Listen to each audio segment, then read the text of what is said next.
पेशीवरून फुलांचा वर्षाव करून जे स्वागत करण्यात आलं. मायबाप जनतेला हे कळून चुकलेलं आहे. मायबाप जनतेने हे ठरवलंय की केंद्रातलं सरकार आता बदलायचंय आणि केवळ महाराष्ट्रभर नाही देशभर ही मोदी सरकारच्या विरोधात एक लाट आहे आणि त्यामुळे जनतेने ही निवडणूक हाती घेतलीये.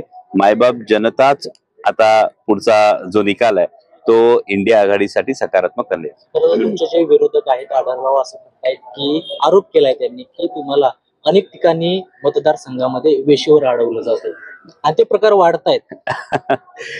3 इडियट सिनेमामध्ये एक प्रसंग होता की सगळं चांगलं म्हणायला स्वतःलाच सांगायचं ऑल इज वेल. तशातला तो प्रकार आहे. स्वतःचेच कार्यकर्ते कुठेतरी पेरून ठेवायचे, त्यांना 2 प्रश्न विचारायला सांगायचे, पटकन तो व्हिडिओ शूट करायचा आणि सोशल मीडियावर टाकायचा. अशा पद्धतीचा हा रडीचा डाव हा सातत्यानं खेळला जातोय. पण त्यातून जर त्यांना समाधान थोडंफार जरी वाटत असेल, कारण जो जनतेचा प्रतिसाद मिळतोय तो जनतेचा प्रतिसाद त्यांना कदाचित कळतच असेल आणि त्या पलीकडे जाऊन जर कार्यकर्त्यांना सुद्धा हातात चिठ्ठी देताना अख्खी 15 वर्षाची कामं एका पारड्यात टाकावी लागतात आणि ती तुलना 5 वर्षाची करावी लागते. जर अशी वेळ जर अशा एखाद्या वयस्कर नेतृत्वावर आली असेल तर मी फक्त एवढ्याच सदिच्छा देईन की गेट वेल सून. गेले 5 वर्ष झाले खासदार आम्हाला दिसले नाहीत आणि खासदाराविना हा जो मतदारसंघ आहे तो कोरटा होता अशी देखील टीका केली. कसं असतं, झोपलेल्याला उठवतायत, झोपेचं सोंग घेतलेल्याला नाही उठवतायत.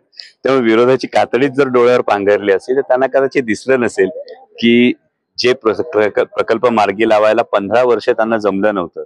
तर 19,500 कोटी रुपयाचा नॅशनल हायवेचा जो प्रोजेक्ट आहे एलिव्हेटेड कॉरिडॉरचा हा आत्ताच्या 5 वर्षात आलाय. ज्या Pune Nashik semi high speed railway विषयी ते फक्त भाषणामधून बोलत होते तो आता कॅबिनेट अप्रुव्हलच्या अंतिम टप्प्यात याच्यात गेलाय. राष्ट्रीय वनौषधी संशोधन केंद्रासारखा प्रकल्प असेल तो प्रकल्प याच्यात डीपीआर सबमिट झालेला आहे.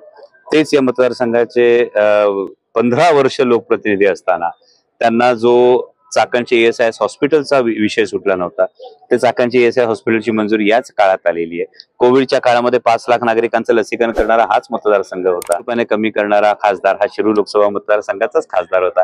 पण या सगळ्या गोष्टी कशा असतात की एकदा विरोधाची कावीळ झाली तर खरं तर वयस्कर व्यक्तींकडून कायम एक अपेक्षा असते की जे चांगलं आहे त्याला चांगलं म्हणावं. पण जर एवढी सुद्धा दानत या विरोधापायी किंवा विरोधाच्या कावीळपायी तरी ठेवली नसेल तर माझी फक्त एवढीच सदिच्छा आहे, गेट वेल सून. तुमचे जे सहकारी माजी सहकारी सुनील शेळके यांनी असं म्हटले की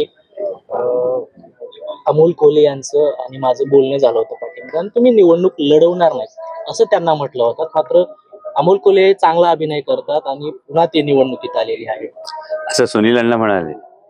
मग त्यांचं माझं बोलणं झालं असेल तर ते सांगतील त्याचे काय पुरावे आहेत. हे त्यांनी स्टेटमेंट केलंय, कारण मला काही कल्पना नाही माझं त्यांच्याशी काही बोलणं झालं असेल तर. ते चांगले मित्र आहेत, काही विषयच नाही त्यामध्ये. पण या संदर्भामध्ये त्यांनी हे विधान आत्ता का केलं किंवा काय कारण आहे मला काही कल्पना नाही. आणि चांगला अभिनय करतो हे त्यांचं जे कौतुकाची थाप आहे ही मित्रांनी दिलेली कौतुकाची थाप ही मान्यच आहे.